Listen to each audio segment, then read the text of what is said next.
तो दोस्तों आज की इस वीडियो में हम लोग दो बहुत ही महत्वपूर्ण खबरों को लेकर डिस्कस करेंगे, जिसमें से एक खबर हमारे एमका विमान से संबंधित होगी, जो खबर हमें एक्चुअली एक गर्व की अनुभूति करवाएगी। और इस समय में ये खबर ज्यादा इंपॉर्टेंट इसलिए हो जाती है क्योंकि भारत को पहली बार अमेरिका के द्वारा F-35 को लेकर ऑफर दिया गया है, जिसको लेकर पूरा 2.5 फ्रंट पूरी तरह से बौखलाया हुआ है। और इसको लेकर डिटेल वीडियो भी मैंने आपको 2 दिन पहले दी थी। इसी बीच इस तरह की खबर निकल कर आना यकीनन भारत के डिफेंस सेक्टर के लिए एक बड़ा माइलस्टोन होगा। तो दूसरी खबर ब्रिक्स, डोनाल्ड ट्रंप, भारत और ब्राजील को लेकर है, जो कि अगेन उतनी ही ज्यादा इंपॉर्टेंट है। तो आप इसी तरह की वीडियोस के लिए चैनल को सब्सक्राइब जरूर कर लीजिएगा और इस वीडियो को लाइक करके अपने ओपिनियन नीचे कॉमेंट बॉक्स में जरूर दीजिएगा। सबसे पहले ब्रिक्स को लेकर ही बात कर ली जाए। देखिए, इस बार के ब्रिक्स की अगर बात की जाए तो ये जुलाई मंथ में 6 से लेकर 7 जुलाई को आयोजित किया जाएगा। ये ब्रिक्स का सम्मेलन इस बार इसलिए महत्वपूर्ण बताया जा रहा है क्योंकि जैसा कि हम जानते हैं कि डोनाल्ड ट्रंप द्वारा डायरेक्टली ब्रिक्स के ऊपर अटैक किया गया। यहां तक की बात की गई कि अगर डॉलर को कमजोर करने के लिए कोई ब्रिक्स करेंसी लॉन्च करने की बात कही जाती है और इससे अगर अमेरिका को नुकसान होता है तो निश्चित तौर पर सभी ब्रिक्स मेंबर्स को 100% के टैरिफ से गुजरना होगा। यानी अमेरिका अपने मार्केट को पूरी तरह से ऑलमोस्ट बंद कर देगा ब्रिक्स नेशन के लिए। एंड इसके पीछे का कारण हम सभी लोग जानते हैं कि यहाँ पर ग्लोबल साउथ इसी ब्रिक्स समूह की वजह से आपस में न केवल अलाइंड हो रहा है बल्कि ये बहुत मजबूत हो रहा है। और ऐसी परिस्थिति में जब भारत ग्लोबल साउथ का एक अघोषित नेता के रूप में उभर रहा है तो ये भी अमेरिका के लिए फ्यूचर वाली चुनौतियां ला सकती है। चाइना के लिए तो निश्चित तौर पर है ही है, लेकिन अमेरिका की भी बात की जाए तो इस समय केवल ब्रिक्स ही एकमात्र ऐसा संगठन है जो कि अमेरिका के टक्कर में खड़ा हो सकता है, क्योंकि दुनिया भर की सबसे मजबूत उभरती हुई अर्थव्यवस्थाएं इसी ब्रिक्स में शामिल हैं, जिसमें भारत है, चाइना है, ब्राजील है, रशिया है, कुछ नए देश भी शामिल हुए हैं जैसे ईरान, इथोपिया, यूएई, सऊदी की भी बात चल रही है, अर्जेंटीना है।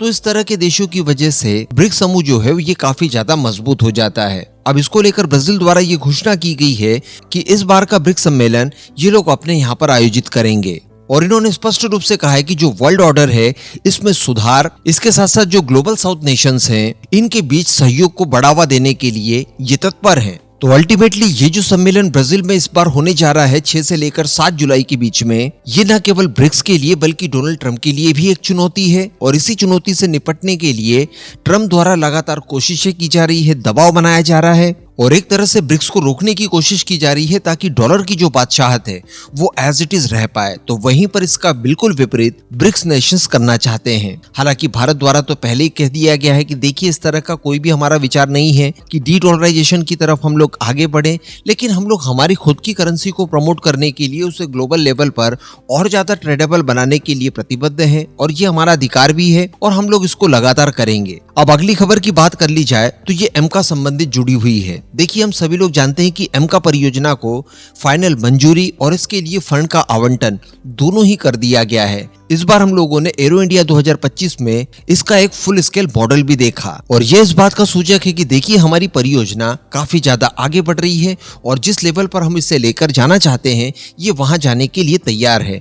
अब इसी संबंध में खबर निकलकर ये आ रही है, खुद HAL के अधिकारियों द्वारा एरो इंडिया 2025 में ही इस बात की पुष्टि की है कि इन्होंने पूरी तैयारियां कर ली है एमका मार्क 1 के पहले प्रोटोटाइप को बनाने के लिए। जी हाँ, ये जो आप इस समय अपनी स्क्रीन पर देख रहे हैं ये तो मॉडल है, लेकिन एग्जैक्टली एमका विमान जो पहला होगा, जो प्रोटोटाइप स्टेज होगी, उसको बनाने के लिए पुष्टि कर दी गई है। तो मेटल कटिंग वगैरह अब इसकी शुरू होने जा रही है। बताया जा रहा है कि ये 2027 में रोल आउट कर दिया जाएगा। 2027 वही समय होगा जब तेजस मार्क 1A परियोजना जो शुरुआती 83 की है ये पूरी हो चुकी होगी। इसके अलावा तेजस मार्क 2 का चौथा प्रोटोटाइप भी रोल आउट होगा और साथ ही साथ एमका मार्क 1 का पहला प्रोटोटाइप इसी समय अंतराल में रोल आउट किया जाएगा। इसके अलावा एक बहुत ही चौंकाने वाली बात भी कही गई है HAL के अधिकारियों द्वारा और बताया गया है कि एमका मार्क 1 के पहले प्रोटोटाइप को तैयार करने में लगभग 1000 करोड़ की धनराशि का इस्तेमाल किया जाएगा। यानी ये पहला प्रोटोटाइप 115.12 मिलियन डॉलर्स का पड़ेगा,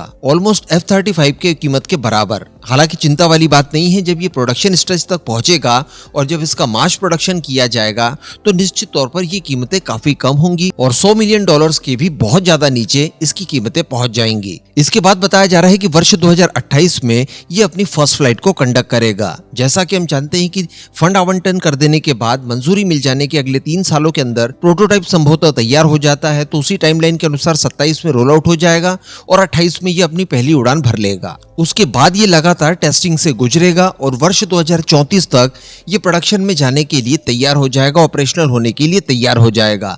यहाँ पर भारत की ये भी योजना है कि हर परिस्थिति में एमका की प्रति यूनिट $100 मिलियन से नीचे की जाए। अगर ऐसा करने में हम लोग सफलता हासिल कर लेते हैं, जिसको लेकर एक्चुअली हम लोग जाने भी जाते हैं सस्ते वेपन्स बनाने के नाम पर, तो निश्चित तौर पर ये दुनिया का सबसे सस्ता स्टेल्थ एयरक्राफ्ट माना जाएगा। तो लेट्स सी क्या होता है। लेकिन ये बहुत बड़ी खबर है इस बीच कि एमका का पहला प्रोटोटाइप अब निर्माण स्टेज में पहुंच चुका है और वो वर्ष 2028 में अपनी फर्स्ट फ्लाइट को भी कंडक्ट कर लेगा।